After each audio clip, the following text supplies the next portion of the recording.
અમે પ્રદેશ કોંગ્રેસની અમારી વોલેન્ટિયર ટીમ છે એ ટીમ બેસી અને આ બધો જ લગભગ આ ડેટા બે કે 3 દિવસમાં કરશે.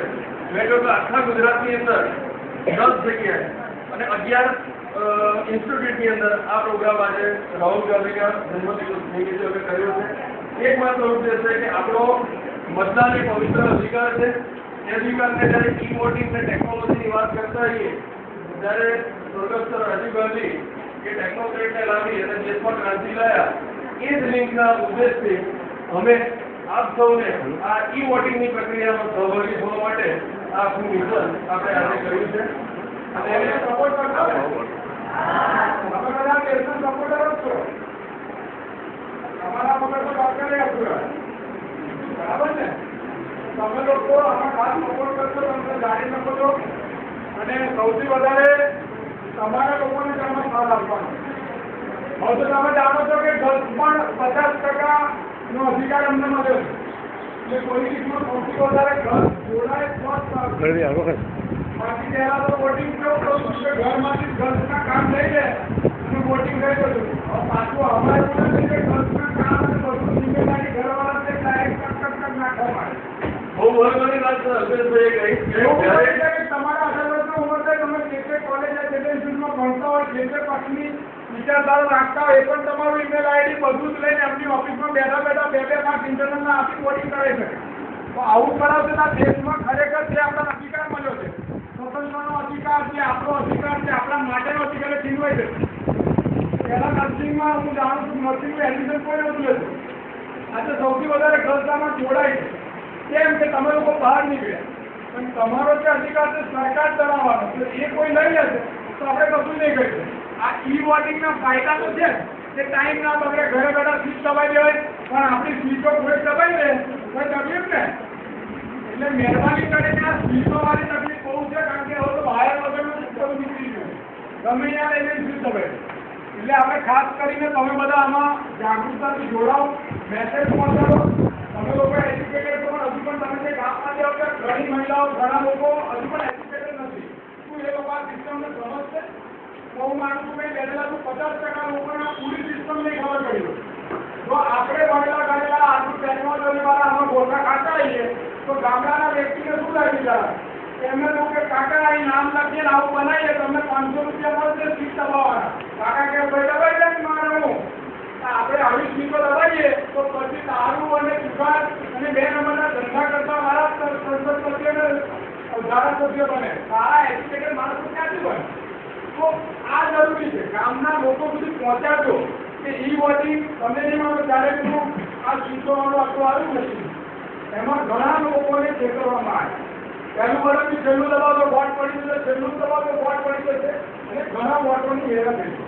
આ નવું આવશે. આપણા દેશમાં 50 વર્ષની સાયકલ છે. હમણાં વાત છે કે જાપાનમાં જો હમણાં 18 વર્ષનો મત અધિકાર આપ્યો, આપણે વર્ષો નહીં આપ્યો, પણ તેનો ઉપયોગ શું થયો? કારણ કે આપણી કોઈ સત્તા નહીં. શું ભણવું એ મા બાપ નક્કી કરે, શું કરવું એ મા બાપ નક્કી કરે. મેરેજ કરી લઈએ પછી જે ઘરમાં જે મેરેજ કરે એ ઘરવાળો નક્કી કરે.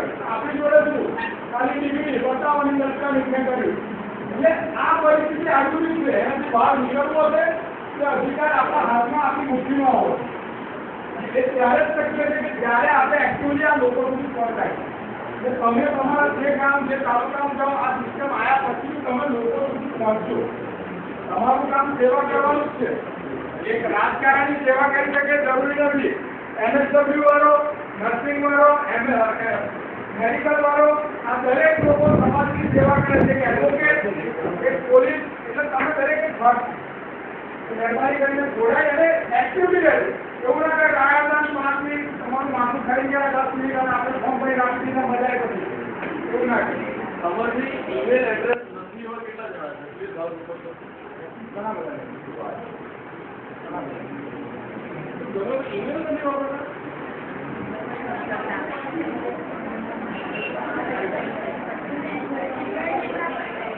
હા એટલે એકચ્યુઅલી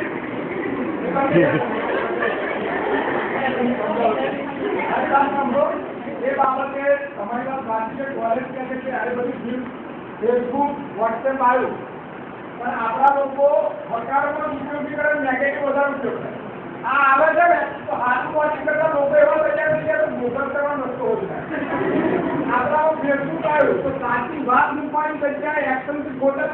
ચાલુ કરી દીધું. ક્યાં જઈને પૂરે વોટ્સએપ આવ્યું તો આપણે એક્ઝામની વાત કરવાની હોય, કોઈ મટીરિયલની વાત કરવાની હોય, એમ કે ક્લાસમાં બેઠા બેઠા મેડમ ભણાવતા હોય તો આપણે મેડમનો ફોટો પાડી પેલા મૂકીએ. હવે આવી બધી પરિસ્થિતિઓ થઈ છે, તમે જાણો છો એટલે ના પાડે છે, પણ તમે લોકો એક્ટિવલી અને પોઝિટિવ લેશો તો એવું માનું છું કે આપણે આગળ આવીએ. આપણો દેશ સૌથી આપણો દેશ સૌથી વધારે યુવાન છે. સાચી વાત. આપણે અહીંયા 45-50 વર્ષ ઉભીને યુવાન કહીએ, કોઈ ના નહીં. આપણો દેશ યુવાન જ છે, આપણે ના નથી પાડતા. આપણો દેશ સૌથી વધારે ઇન્ટરનેટ વાપરે છે. સાચી વાત. એનું કારણ એવું છે કે આપણો દેશ રાતના 3 વાગ્યા સુધી ઇન્ટરનેટ પર હોય અને શું કરે કે કામની રાતના. હવે હું તમારી વાત નહીં કરતો, મોટા મોટા પોલિટિશિયનો, ભણેલા ગણેલા રાજકારણીઓ, વડાપ્રધાન, મુખ્યમંત્રી, મંત્રીઓની વાત કરું છું કે એમનામાં પણ નોલેજ નથી. એક બીજાના ચિત્ર બનાવવા સુધી દૃષ્ટિમાં દેશની વાત નહીં કરી. તમે તો વિચાર્યું છે, જો એ લોકો નહીં સુધરે તો આપણે લોકો નહીં સુધરે, પણ એ ખોટી માન્યતા છે. તો આપણે નહીં સુધરે તો કાલે ઉઠીને આપણે એક બનવાના છીએ, એ ક્યારેય નહીં. એટલે મહેરબાની કરીને સાચો ઉપયોગ તમે કરો, તમને કોઈ ના નહીં પાડે. ઘણી સંસ્થાઓ અમે પૂછીએ છીએ. હવે ઘણી વાર એક્ઝામ્પલ લોકો મોબાઈલ લઈ જાય, આખી ચોપડી મોબાઈલ હોય, ગરીબ કોઈ એક લાખો આવે. મોબાઈલ નંબર તો લગભગ બધા લખ્યા છે. હું ત્યાં આગળ એવું કરીશ કે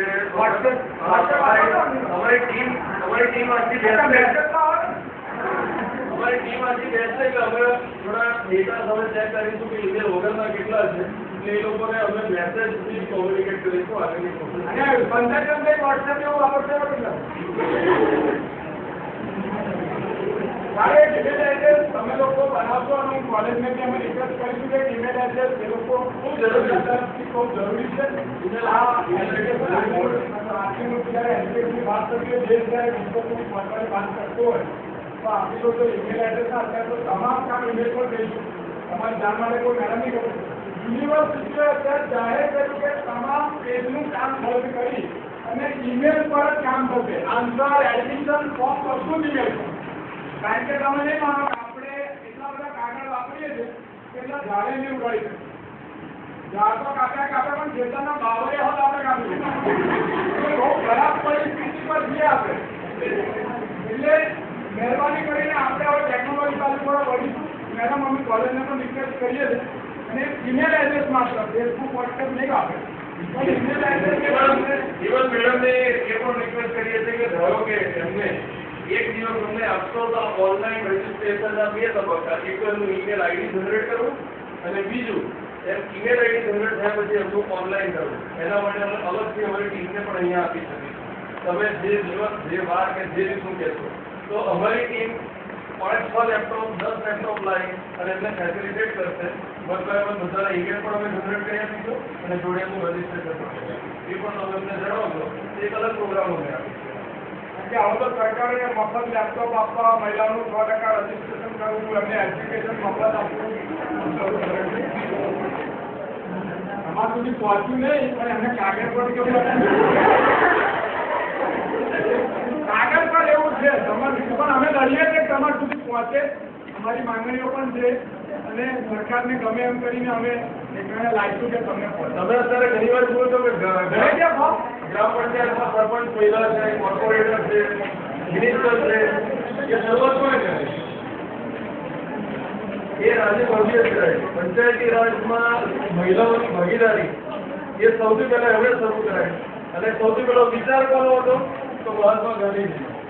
તમે આટલું ભણ્યા, તમારા મધર કેટલું ભણ્યા હતા અને એના મધર તો લગભગ નહીં ભણ્યા જેવી પરિસ્થિતિ.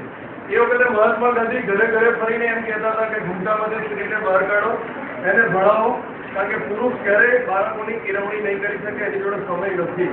એટલે યુવાનનું ભવિષ્ય, યુવતીનું ભવિષ્ય, આપણી પેઢીનું ભવિષ્ય અને દેશનું ભવિષ્ય ફક્ત ને ફક્ત મહિલાના હાથમાં છે. જો મહિલા કેળવાયેલી નહીં હોય, મહિલા જાણકાર નહીં હોય, મહિલા તાલીમબદ્ધ નહીં હોય તો એની આવનારી પેઢીને અંધકારમાંથી બહાર નહીં કાઢી શકે. ત્યારે તમારા દાખલી ભણ્યા, પછી તમારી મધર એમનાથી વધારે ભણ્યા, આજે તમે આ તબક્કે છો અને આજે તમારી આવનારી પેઢીને તમે ચોક્કસ વધારે ભણાવવાના. એટલે આ એક વિચાર છે, એક પ્રક્રિયા છે. કોંગ્રેસ એ કોઈ પાર્ટી નથી, એક આંદોલન છે. એટલે એમાં આ મહિલાઓનું જે ભાગીદારી છે પંચાયતી રાજની એ પણ રાજીવ ગાંધીએ સૌથી પહેલાની પહેલ છે. ચલો તમે મને ખૂબ સમય આપ્યો આટલી ગરમીમાં થોડા ઘણા અકળાયા હતો, થોડા કંટાળ્યા હતો તો અમને માફ કરજો, પણ તમે બધા જે આટલી સરસ રીતે અમારી વાત સાંભળી અમને મદદરૂપ થયા. અમારી સાથે 2 કદમ તમે પણ દેશ માટે જે આગળ વધ્યા છો એ બદલ હું તમારા સૌનો હૃદયથી અને દિલથી આભાર માનું છું. જય હિન્દ.